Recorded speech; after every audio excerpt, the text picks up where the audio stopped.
How do you spell his last name? It's Reimers, Matt Reimers. And if you want, it should just be Matthew.Reimers at csuob.edu. If you want to, after class, send me an email, and then I can contact him as well, and we'll see what's Okay, going on. thank you. Sure. All right. Well, good morning, everyone. Welcome to PPA 535 Intergovernmental Relations. I think I've got the recording going, so we should be all set for this morning. I apologize in advance. I have COVID, and one of the symptoms I ended up getting is laryngitis. And so I can't really talk very well this morning, but I had a short session planned anyway where we'll just go over the course syllabus, talk about the course requirements, answer any questions you may have about the course, and just kind of get us going just this morning pretty briefly. And then we'll really get into our substantive information come Wednesday when we get into our first real substantive Zoom session. The Canvas site is open, so hopefully you've had a chance to go on there and take a look at the course and the syllabus.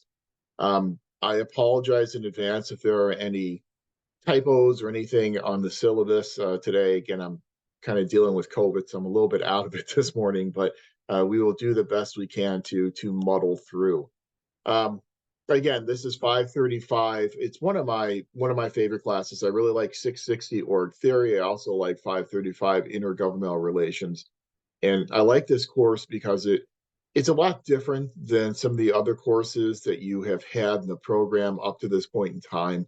It's not a lecture-based course. Now, granted, on Wednesday in our first session, there will be some lecture component, and I will be talking to you about the development of federalism, and we'll talk about that a little bit.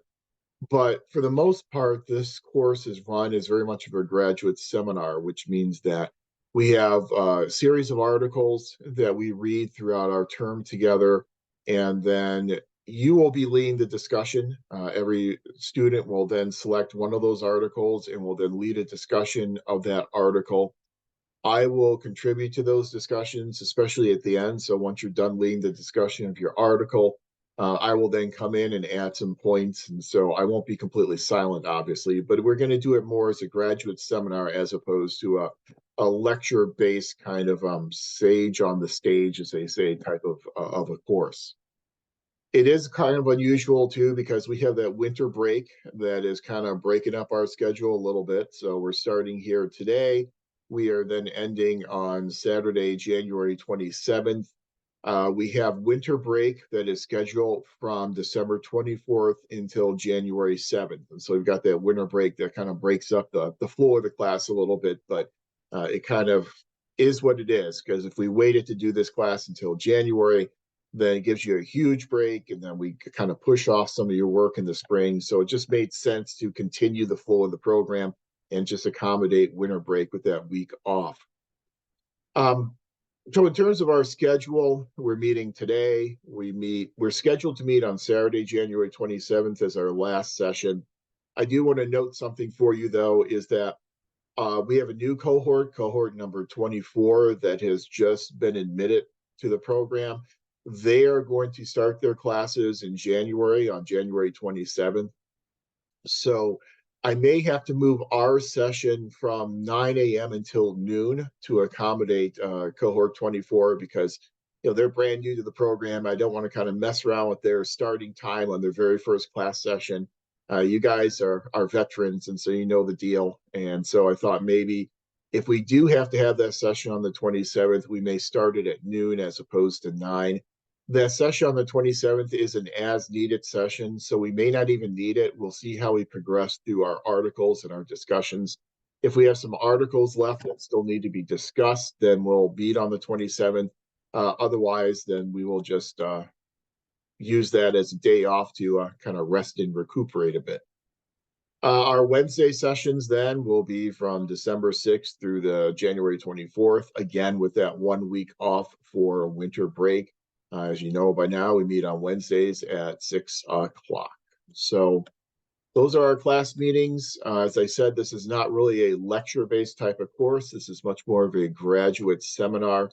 And our whole purpose in this course is to talk about the relationship between national, state, and local governments, and especially to talk about that relationship in light of public administration and what this relationship between the three different levels of government will mean for, or does mean for, public administration.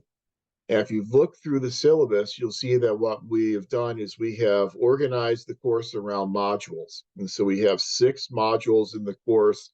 Our first couple modules are looking at the background and foundations of federalism and intergovernmental relations.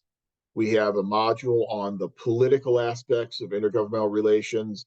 We have a module on the fiscal aspects of intergovernmental relations.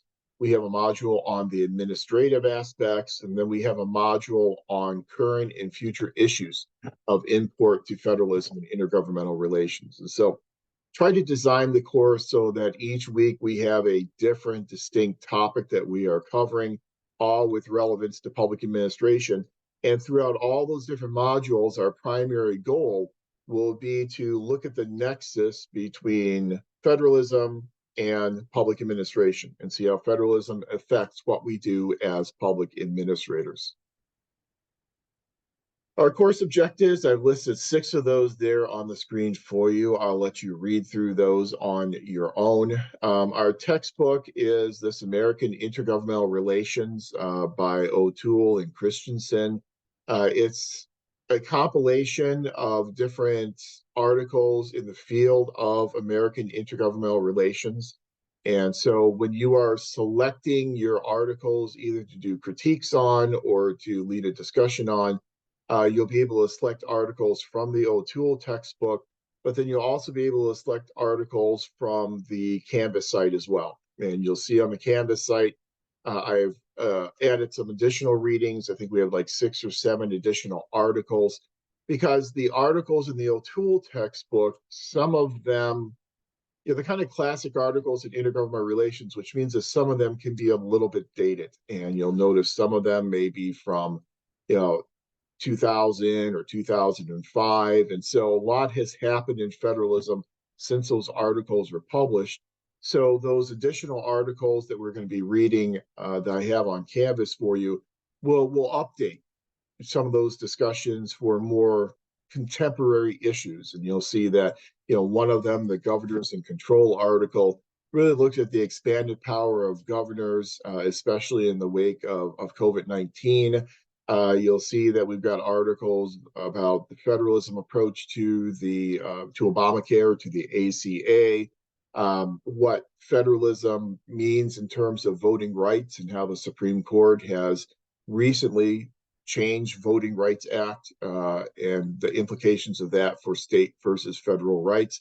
And so we kind of update those types of things with those articles. So you've got the O'Toole textbook, plus you also have those additional readings that I have on our Canvas site. Another good source for you in this class is a journal called Publius, the Journal of Federalism. And I don't know if you've used Publius before, but for every field and every subfield, there's one mainline journal. In public administration, the top journal is Public Administration Review, PAR. In the field of federalism, the top journal is this journal, Publius, the Journal of Federalism. And Publius is published 4 times per year. It contains articles. It's a peer-reviewed, high-quality journal. I believe it's still published out of the University of Oxford, which is kind of unusual that it's about American federalism, but it's published by Oxford University. But it contains articles about a variety of different topics that have relevance to federalism. And it is by far the best resource when you are working on your article critiques and you need to pull in some outside research.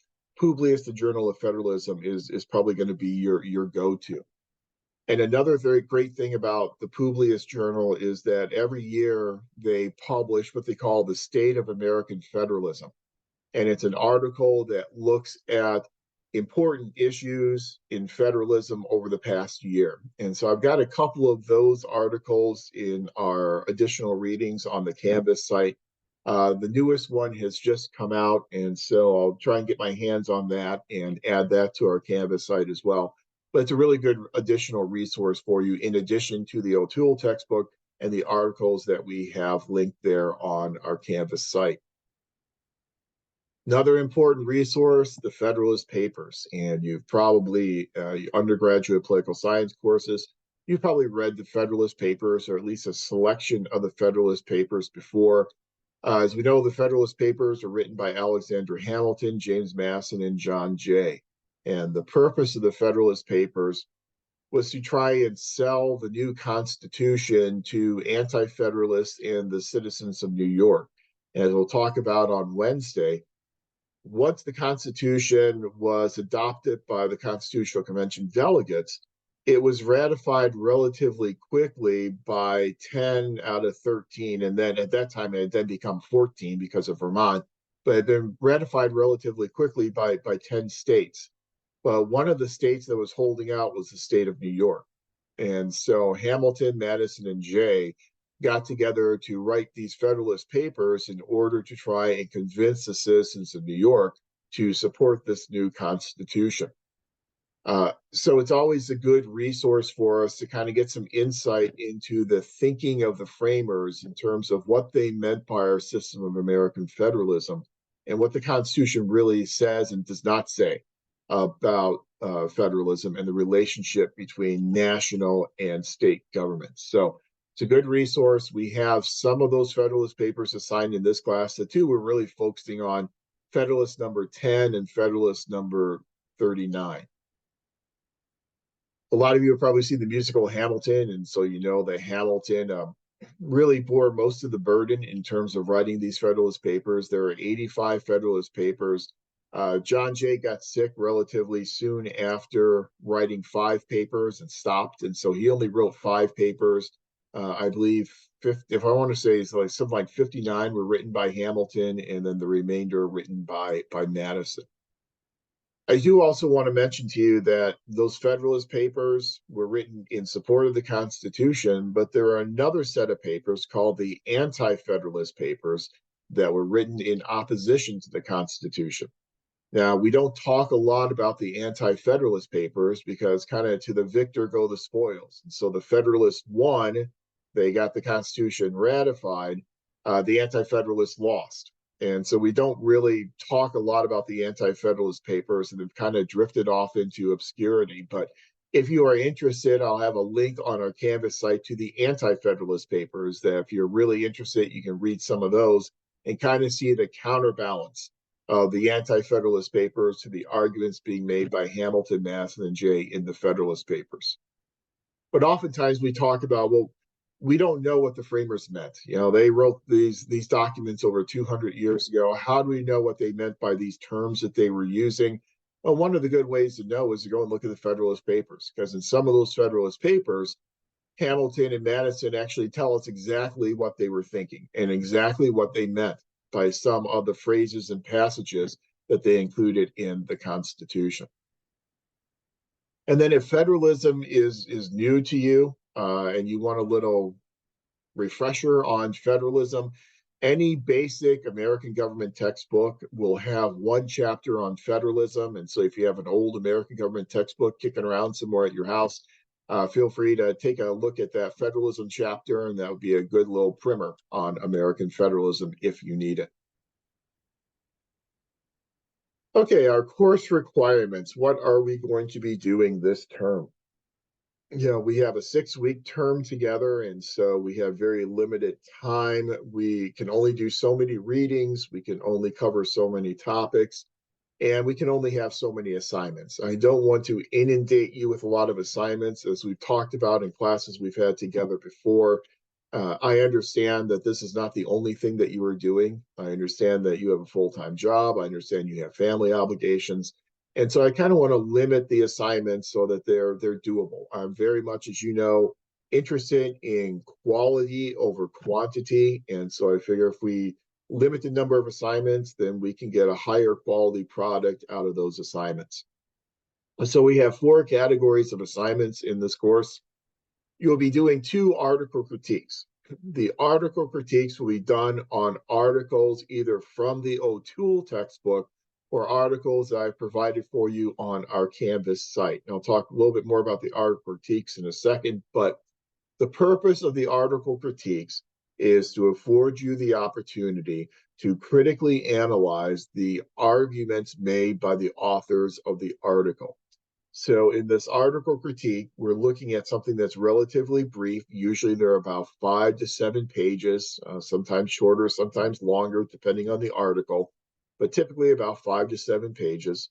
And there are three parts to the article critique, which we'll talk about in a second, but just briefly now, the first part of the critique will be a description of the article. This is the part of the critique that I am arguably least interested in because you've read the article.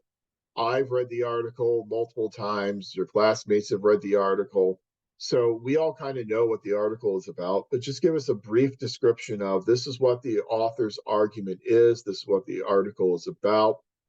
Then the second part of the critique is something that I'm really interested in. That's your critical analysis of the arguments made by the author.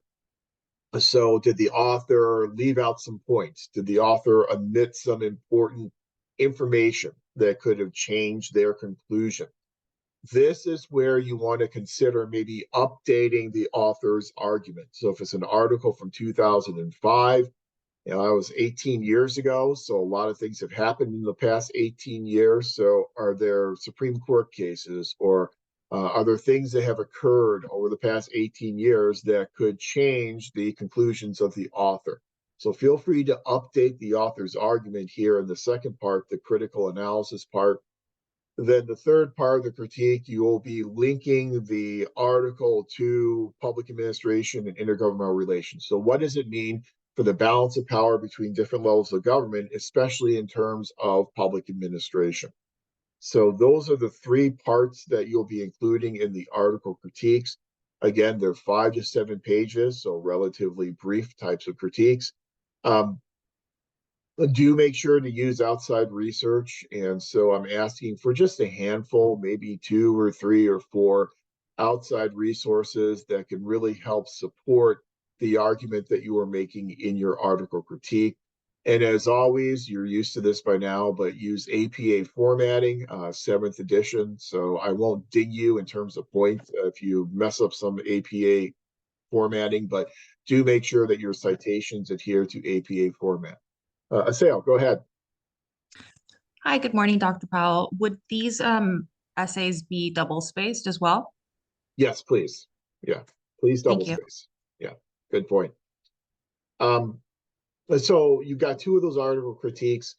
The important thing to remember in terms of due dates for these article critiques is I'm asking that you submit your article critique before we discuss that article in class. And so there are no necessarily set due dates here.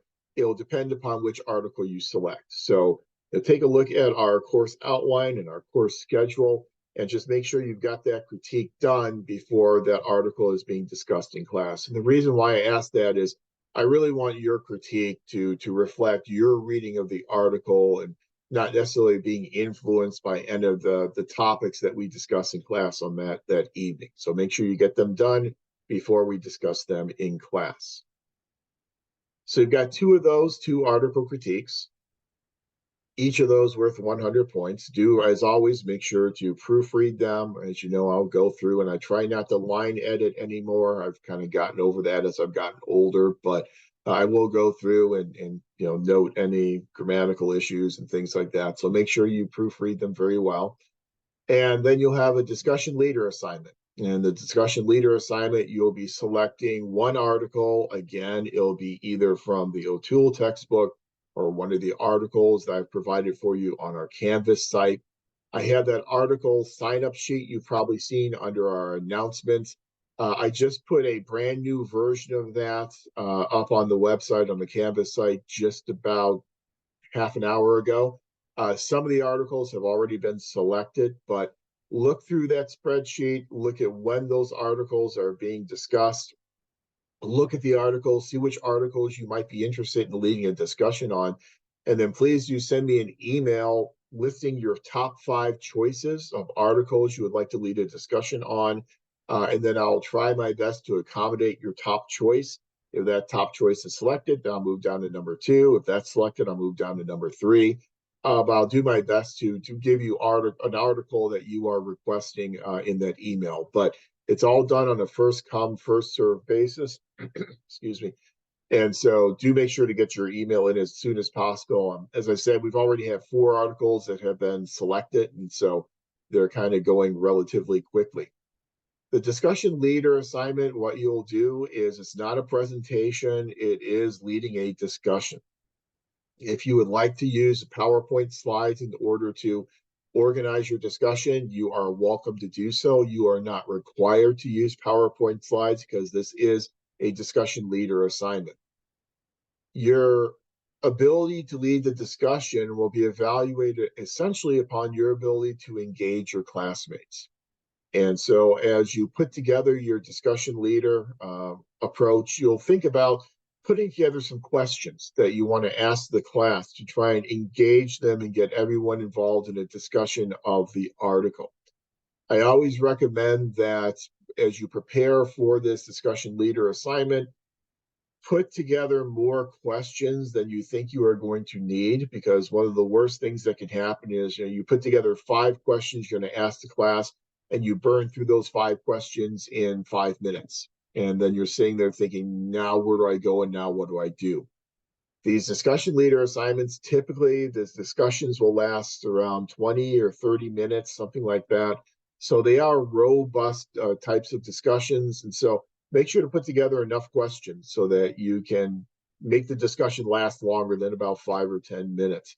I will evaluate your discussion leader assignment based upon your ability to engage your classmates, your ability to get people interested and participating in the discussion of the article. Usually that's not a problem because everyone has to do this discussion leader assignment. And so there's kind of the quid pro quo that I'll participate in your discussion if you'll participate in my discussion. And so we tend to have some pretty good, pretty robust discussions with this type of an assignment. So that's your discussion leader assignment, also worth 100 points. But again, I reiterate, please send me an email with your top 5 choices of articles to lead a discussion on as soon as possible, as I just assign the articles on a first come, first serve type of basis. Kim, go ahead. Hi, Professor. So I just want to make sure I have it right. So we're going to send you our 5 choices, and then we're doing 2 different article critiques. And then are we having 2 different discussions, one discussion on each of those articles? No, your article critiques, I don't need to know what articles you're using for your critiques. I mean, because we can have multiple people write the same critique on the same, write a critique on the same article. So I don't need to know those in advance. The one I need to know is the article that you're going to lead a discussion on, because obviously we can't have multiple people discussing the same article. So Got it. so those top 5 should be, those are the ones that I'm willing to lead a discussion on in class. Okay. Any other good question? Any other questions about the discussion leader assignment? Okay. Then next we have our Canvas postings, and you all are very familiar with this. You've been doing this hopefully in all of your courses in the program. So we have a total of 5 graded Canvas postings in this class. There's a total of 6 Canvas postings that you can do. 5 of them will be graded. So essentially, if you do the first 5 and you're happy with your grades on those first 5, you don't have to do number 6. If, however, you're not happy with one of your grades on the first 5, you can do Canvas posting number 6, and then I will replace your lowest grade with the grade on that Canvas posting. So you only have to do 5, but if you want to replace the grade, you can do 6, and we can always do that. So you've got those Canvas postings. What I'm asking you to do in the Canvas postings is to not only respond to my initial prompt, but then also to respond to 2 of your classmates. And so each Canvas posting will be worth a total of 20 points, 10 points for your initial response to my prompt, and then 5 points for each of your responses to classmates. You know me by now, and so my expectations for the Canvas postings is that they are very parsimonious. that they're very concise. Usually for your initial response to my prompt, 2-3 paragraphs will certainly be good enough to get the job done. In terms of a response to a classmate, 1 paragraph will certainly be sufficient for each of those 2 responses. So very parsimonious, very concise, but do make sure that you have proofread your responses, that they make sense, that they don't have a lot of typographical errors. And just like you in our 660 class, people tend to do very well on the Canvas postings. And so they do introduce a little bit of grade inflation, but that doesn't mean anything at all to me. So I'm fine with that. I just think that it's important that we have this connection each week through Canvas. That's kind of the asynchronous portion of our class. These courses need to abide by Carnegie hour requirements, and I probably have mentioned that to you earlier on in the program, but Carnegie hour requirements, there needs to be 45 hours of instructor-led contact in any course, whether it's distance learning or stateside. We accomplished that through our Saturday and Wednesday sessions, as well as through these Canvas posts. And then the remaining hours are not instructor-led, and so that's all your reading and preparing assignments and all that good stuff. So you also know our grading scale. We don't have pluses and minuses, unfortunately, and so it's just your 90, 80, 70, 60 type of split. Honestly, if you do all the work in the course and you lead a good discussion and you do a good job on your article critiques, it's going to be really hard for you not to get a B in the course. That's just kind of the way in which the course is designed. Okay, moving along. I'm still alive, so let's go through our course outline and our schedule, what we're going to be covering and when we'll be covering it. So as I said, I've divided the course up into modules, and we essentially have 6 different modules. We're starting module 1 today. We'll have our first Zoom session on Wednesday, December 6th.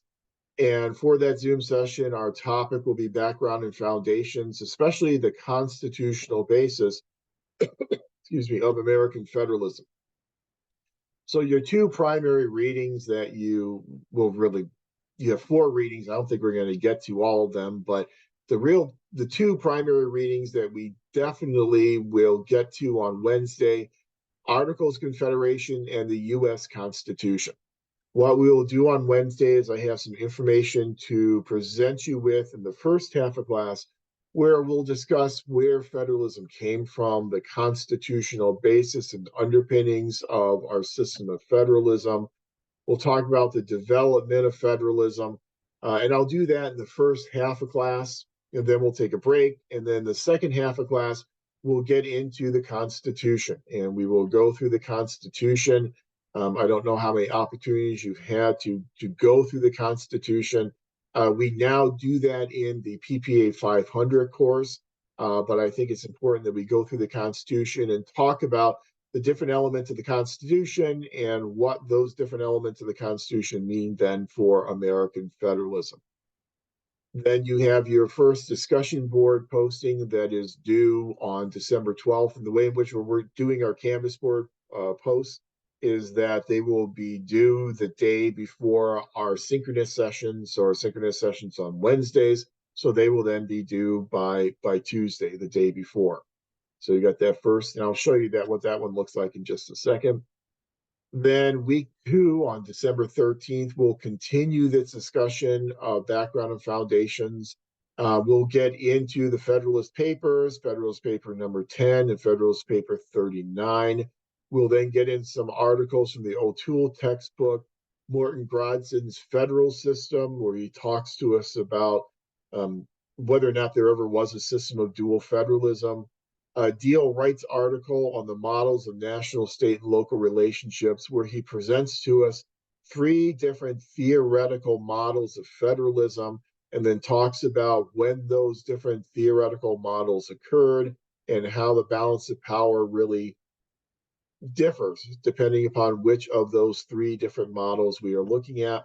And then Martha Durthick article on the paradox of the middle tier, where Durthick talks about state governments in this kind of purgatory. They're kind of in this middle level, stuck between national and local levels of government.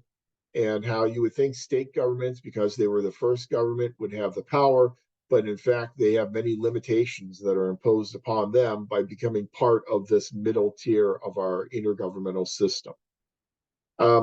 Your other readings, you've got the remaining Federalist Papers. We're not going to specifically go through all the Federalist Papers. We're just going to pull out and focus on 10 and 39 primarily. And then you also have your second discussion board post as well.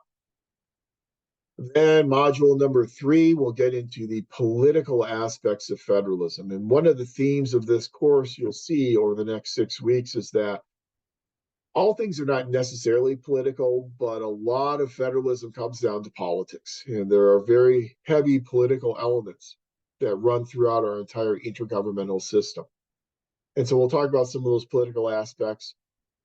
The Camissa article, looking at governments as interest groups and how governments lobby Congress for redress of their grievances, and some of the differences between a public interest group and a more traditional interest group. The Ann Ohm Bowman article, Trends and Issues in Intergovernmental Interstate Cooperation. She looks at different approaches to how states can cooperate with each other, and oftentimes cooperate to try and push back on federal influence and federal domination. Martha Durthick, again, another article by Martha, Ways of Achieving Federal Objectives, where she talks a lot about how national government basically can grease the skids in terms of easy implementation of federal programs, and how it can kind of co-opt state governments into achieving national objectives and some of the strategies the national government uses to do so. And the DeWitt Beyond Preemption article, talking about preemption and talking about some of the ways the federal government can influence state governments through mandates and preemption. Then you got your third discussion board post. Then we go on winter break from the 24th until January 7th. And then we come back on January 10th and we shift into my favorite topic, which is fiscal federalism. And in fiscal federalism, we'll talk about how the relationship between national, state, and local governments has really become defined by money, and how money really defines how the different levels of government interact with each other. The George Brake article, which provides us with a good typology, if you will, of different types of grants, and lays out, formula grants versus project grants and categorical grants versus block grants. And it's a really good way of kind of framing our understanding of the use of federal grants and aid. Philip Moneypenny, and yes, that's his actual name, Moneypenny, and he looks at federal grants and aid and kind of gives us a reason why federal grants and aid are so popular in our intergovernmental system. Article by Alberta Spraja, Entrepreneurial Cities. This is a pretty in-depth and layered article that looks at how local governments have invested a lot of time and effort in trying to circumvent national limitations on their ability, and state limitations on the ability of local governments to borrow money. US ACIR. ACIR stands for the Advisory Commission on Intergovernmental Relations. It's an organization we will talk about several times in this course, understanding that is no longer in existence. It went out of existence in 1996, but it really provided a wealth of research on issues of intergovernmental relations. In this article, ACIR asks the question of why do we have categorical grants, and then provides us with a pretty compelling explanation for why we see so many categorical grants. And the Bernori article, Financing Local Government in a Changing World, basically looking at things like globalization and how that has affected the way in which we do finances in our intergovernmental settings. And then the Nivola article, 10th Commandments, again, looking at some of the changes in the way in which the national government relates with state and local governments in terms of money. Then you have your fourth discussion board assignment. Then module 5, administrative aspects of federalism. Again, an ACIR article, Techniques of Intergovernmental Relations, looking at different types of mandates, their advantages, their disadvantages. Article by Paul Posner, The Politics of Unfunded Mandates, talking about why we have unfunded and partially funded mandates and their impacts. The Agranoff article that says we really need to start looking at negotiation and bargaining in the relationship between different levels of government. Some of those hidden negotiations and those hidden bargaining tactics have a big impact upon intergovernmental relations. It's kind of a hidden world that we don't look at very frequently. And then O'Toole in his article on American intergovernmental relations. Then you have discussion board number 5 that is due. And then we move into our sixth and final module. On the 24th, we'll get into the future of intergovernmental relations. You have some articles out of O'Toole again. Don Kettle's article on Homeland Security. Frank Thompson's article on federalism by waiver. Medical marijuana article, which is a good one that we can update because a lot of things have happened since the publication of that article in that topic. Jonathan Walters, his intergovernmental relations article. And then we also have several articles then on Canvas as well that you can select from for either your article critique or to lead a discussion on some more current topics such as governors in control, the expanding power of governors and why governors saw such an expansion in their power over the past few years. The voting rights article, federalism and the ACA, fiscal federalism and economic crisis. So several of those articles that are on our Canvas site are fair game then for that final module as well. As I said, our final session on the 27th will be an as needed session. So if we don't get through all of our article discussions by then we'll finish up those article discussions on January 27th. And then your final discussion board is due. So for your discussion boards, your Canvas discussions, those are the due dates. Number 1 is due on December 12th, 2 is due on December 19th, 3 is due on January 9th, 4 is due on January 16th, 5 is due on January 23rd. And if you choose to do the 6th one, which is optional, that one is due on the 27th. The rest of the syllabus is probably familiar to you because it's kind of the same types of disclaimers I have on all my syllabi and you saw in our 660 course. Let me just go through some more specifics on the grading for the different assignments. So for these 2 article critiques that you will be doing, you'll be selecting the articles for these critiques either out of the O'Toole textbook or from the Canvas site. I don't need to know what these articles are in advance because multiple people can do critiques on the same article. But the article critique, as we said before, will consist of 3 different parts. The first part is a brief description of the article where you'll be answering questions such as what's the author's argument, what are the main points made by the author. The second part is what I'm most interested in. It's a critique, which would be an original analysis of the author's arguments. This is the major portion of the critique that I'm most interested in. You'll be answering questions such as how valid is the author's argument? So really critique the author's argument. Were there any major considerations that were omitted by the author? This is where you can update the article. And so if there are some things that happened since article publication, you want to bring that to bear on your discussion there in the second part of the critique. Then the third part of the critique, you're going to be relating the article to intergovernmental relations and public administration. So there are any specific lessons the article teaches us for public administration, any aspects of your job or your organization that can be aided by the theories and arguments presented in the article. This is kind of the so what question. You know, my favorite question is so what? My favorite answer is it depends. This is kind of your so what. Okay, so the author made these arguments, well, so what? What does that then mean for our understanding of either intergovernmental relations and or the field of public administration? Is there anything from this article that you can pull with you and take with you to help you in your job or in your organization? So that's kind of that, finding that nexus between theory and practice. Each critique is worth 100 points. Each of those 3 parts worth 30 points, then a 10-point quality of writing component. So make sure to thoroughly proofread the critique before submitting it. I am asking that you do use some outside resources. Again, just a handful, 2, 3, 4, but make sure they're high quality outside resources from peer-reviewed journals like Publius or journals such as that.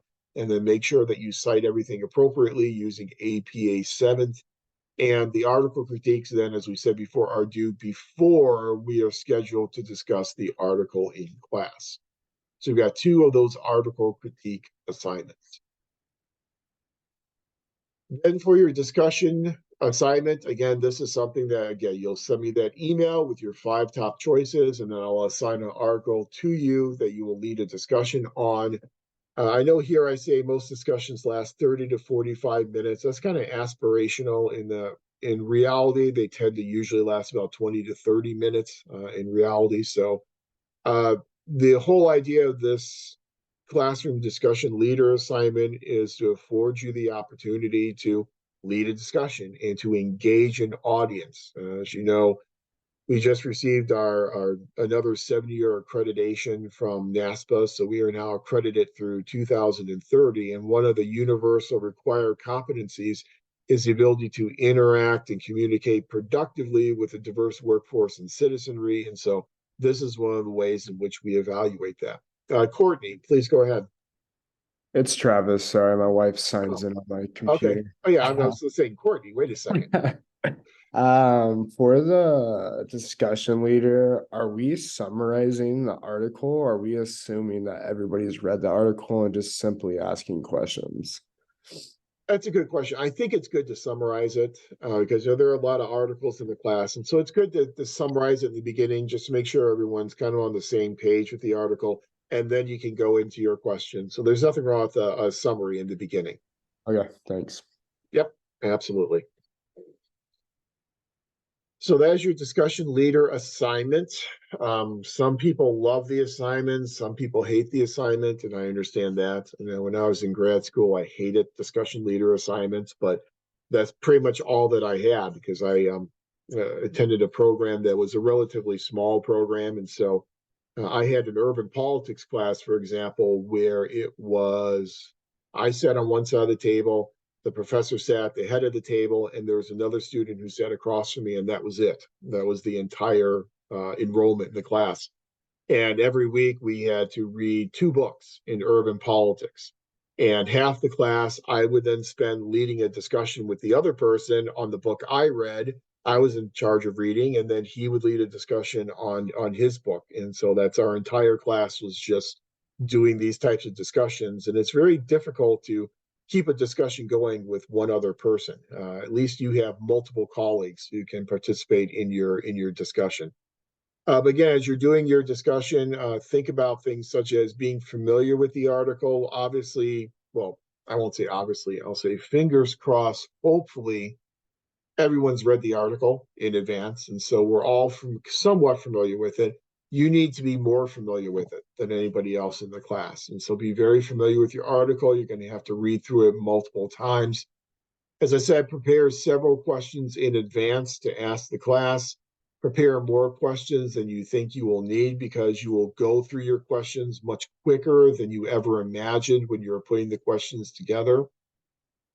This next one is tough. Be flexible in using follow-up questions that flow from the discussion. You really want this discussion to kind of flow organically. And so feel free to use follow-up questions. Hopefully people will be able to bring to bear some of their experiences from their job or from their organization. And then you can follow up on that. And then, sometimes it'll take the discussion in a little bit different direction.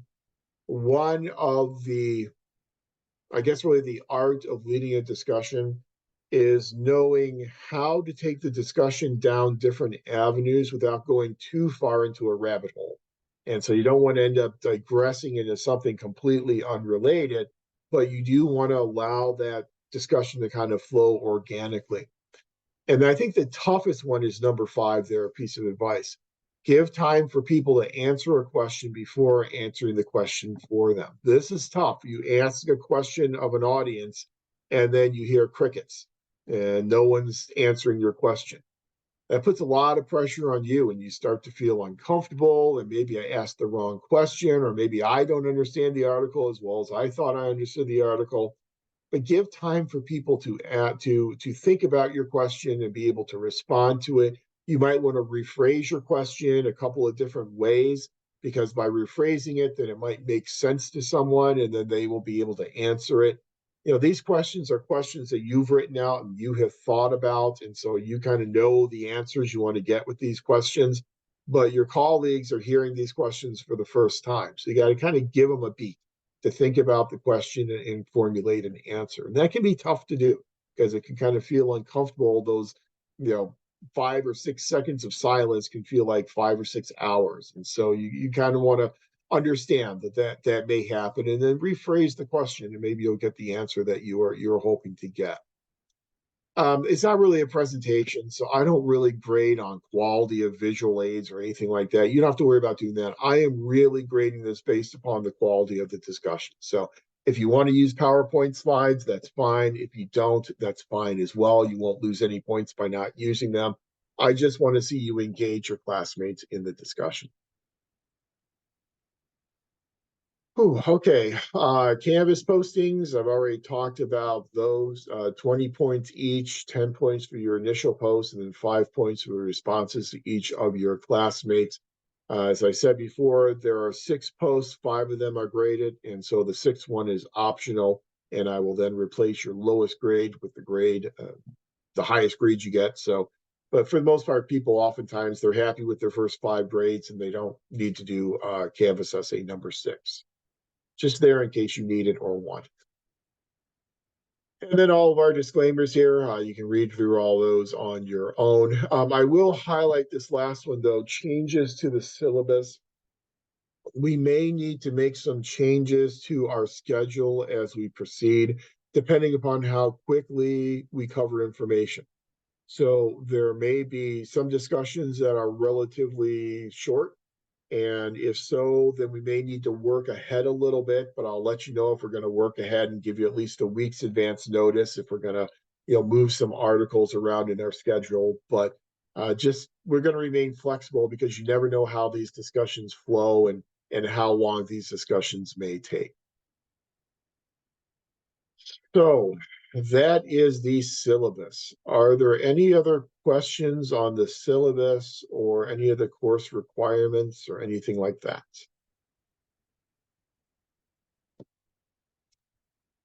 Okay. If not, then let me stop that share. And let me go ahead and share out our sign-up sheet. As I said, I just added a new version of the sign-up sheet to our Canvas site just before we stepped into class today. So added some articles that have already been selected, but this is what I'm thinking in terms of the flow of our articles. I'm sorry, Balin, go ahead. If we message you, like how soon after can we expect a response on a confirmation on what article we're going to be presenting on? Yeah, you'll get an immediate confirmation. So just email it to me because I like to have that because I'm doing first come, first serve. So I like to have the time and date stamp on the email. So I know that I'm giving people articles as they ask for them, but I'll respond immediately and say, I gave you this article. So you'll know right away.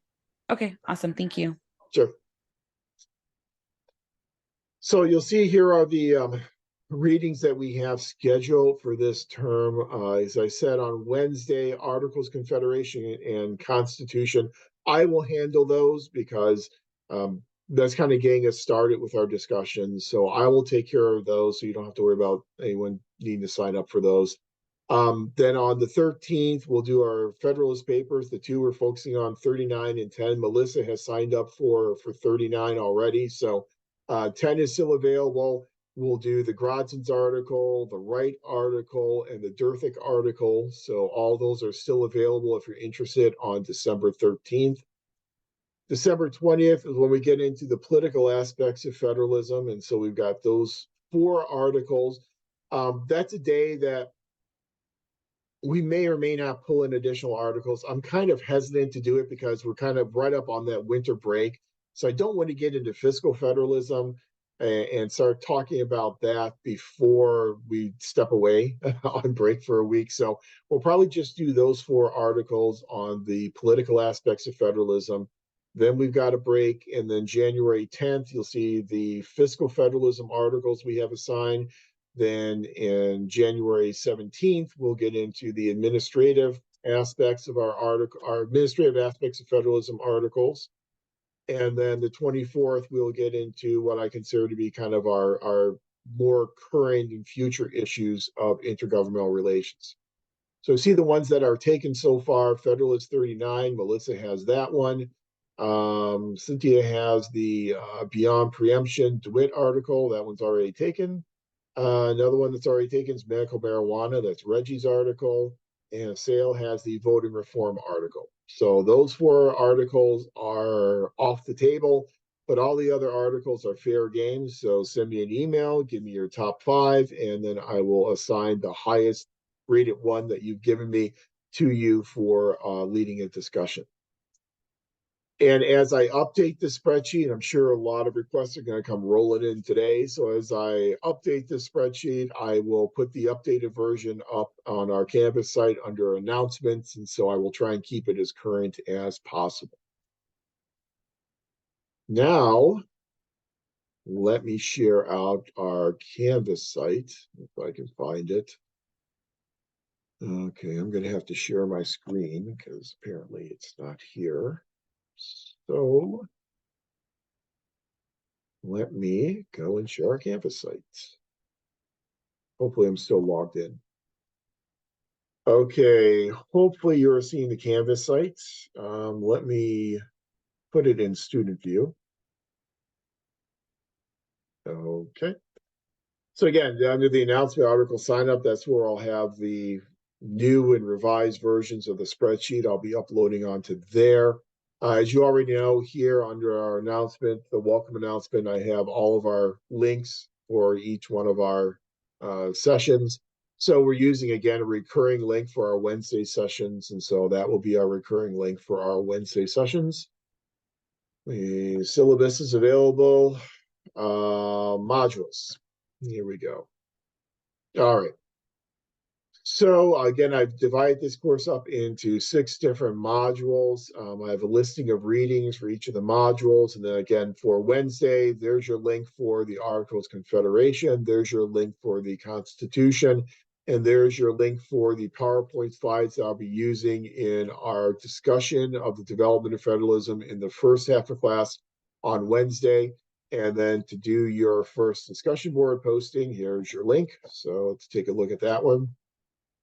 This is a pretty simple, straightforward one. Given your reading of the U.S. Constitution, discuss the proper roles of federal and state governments, which level of government should be dominant, provide evidence from the Constitution to support your opinion. So we'll talk about the Constitution on Wednesday, and then by December 12th, you will then complete this discussion board in which you are discussing the roles of national and state governments based upon your reading of the Constitution, telling me which level of government should be dominant, and give me evidence from the Constitution to support your opinion. So that's your first discussion board post. And again, as always, responding to 2 classmates as well. You'll see then Module 2 for the 13th. You've got your list of readings. Link here for the Anti-Federalist papers if you are interested in reading the Anti-Federalist papers. And there's another link to the Federalist Papers here for Federalist Paper 10 and Federalist Paper 39. And then your second discussion board posting, looking at the balance of power between governments based upon an issue. Oops. Module 3, political aspects, your readings, your discussion board posting. Fiscal federalism, readings, your discussion board posting. Administrative aspects, readings, your discussion board posting. Module 6, future readings and your discussion board posting. Then when you are submitting your assignments, your article critique gets submitted here, both of those, and then your discussion leader assignment. If you're going to use PowerPoint slides, you can go ahead and submit your PowerPoint slides here. If not, then you don't have to worry about submitting anything there.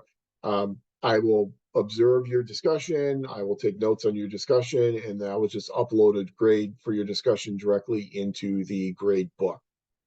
Then here are some of those additional readings: the Governors in Control, the Fiscal Federalism and Economic Crisis, State of American Federalism. I have another State of American Federalism article I'm going to throw on there as well, but that's one on there now. I'll have a second one sometime later today. Tax Cuts and Job Acts article, and the voting reform article. So those are additional articles you can select from, either to lead a discussion on or to use to write your critiques. Let me quickly just show you all of our discussions so you can see them all in advance. We already looked at number 1, which went there anyway. Here's number 2, the balance of power between governments. And so for this one, you will, from your perspective, select one intergovernmental issue you're familiar with and answer the following questions. What are the roles and functions of different levels of government on this issue? What is the present balance of power between the different levels of government relative to the issue? How has the balance changed over time? And was the change influenced by politics? Okay. Let's take a look at number 3. You can see they're relatively general in nature, but I'm usually asking you to select an example and then use that example to frame your response. Number 3, we're looking at governments as lobbyists. This is our political aspect of federalism approach. When federalism questions are framed as political rather than constitutional ones, governments are placed in the position of lobbying Congress for their interests. Select one public interest group. I'm asking for a public interest group, and discuss how it has lobbied Congress lately. How successful has it been? One of the themes for this coming week will be a discussion of when the Supreme Court determines an issue to be constitutional versus political. At times, the Supreme Court has said that, yes, this is a constitutional issue, that yes, state and local governments, especially state governments, have constitutional protections from national overreach on this issue. When an issue is determined to be constitutional in nature, the Supreme Court is saying, come to the judiciary, and the judiciary will provide you with protection.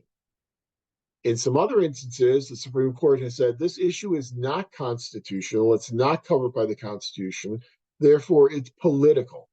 And if the Supreme Court determines something to be a political issue, that means that state and local governments need to find a redress for their grievances through political avenues, meaning they need to go out there and lobby Congress just as any individual or just as any private interest group would have to lobby Congress.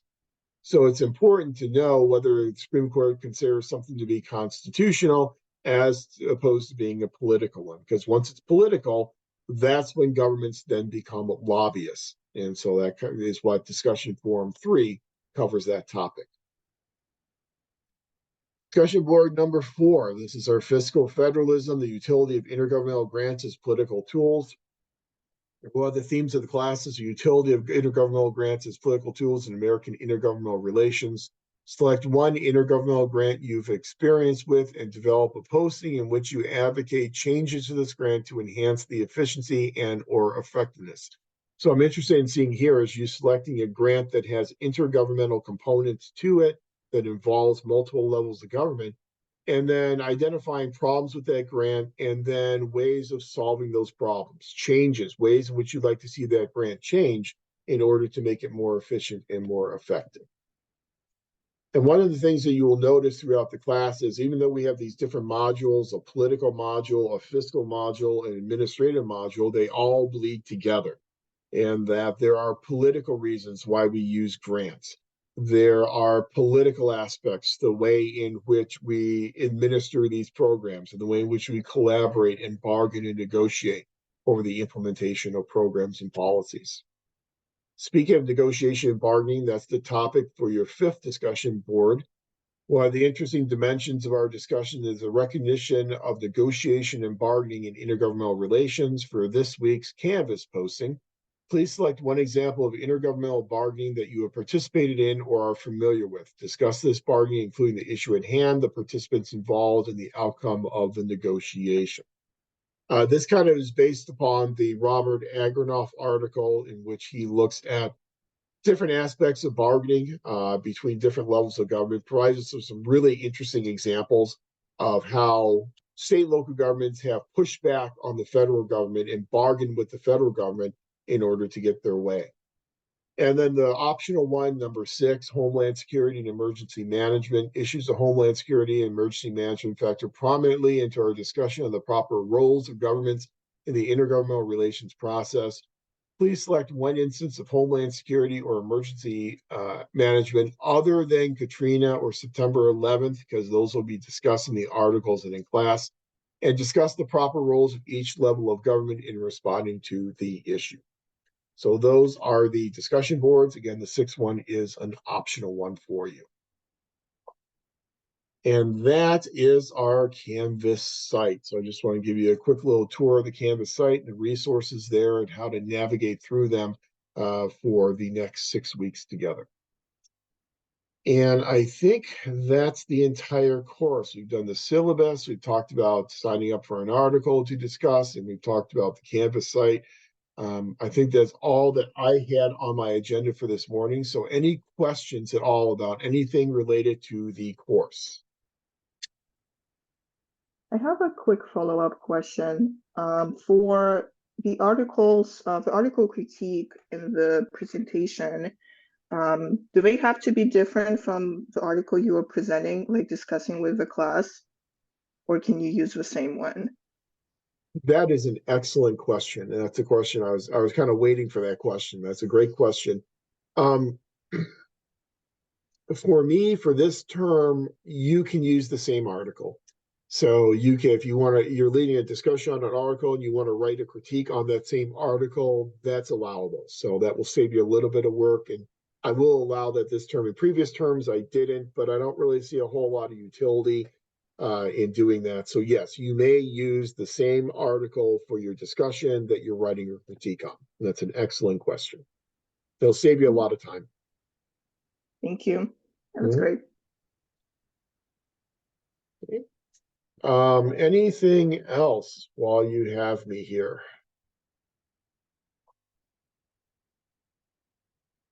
Okay, hopefully I'm getting to the end of my COVID, and hopefully my voice will be fully back by next week. I don't know, we will see. It's been since last Sunday and I'm still testing positive. So I'm hoping that I'll be over it in the next couple of days, but one way or another, we will certainly have class on Wednesday. And again, for Wednesday, please do review the Articles Confederation, take a look at the Constitution. I've got the slides on our Canvas site that we'll be using on Wednesday. First half of class on Wednesday, an introduction to federalism and intergovernmental relations for about an hour and a half or so. We'll take a break, and then we'll spend the second half of class going through the Constitution.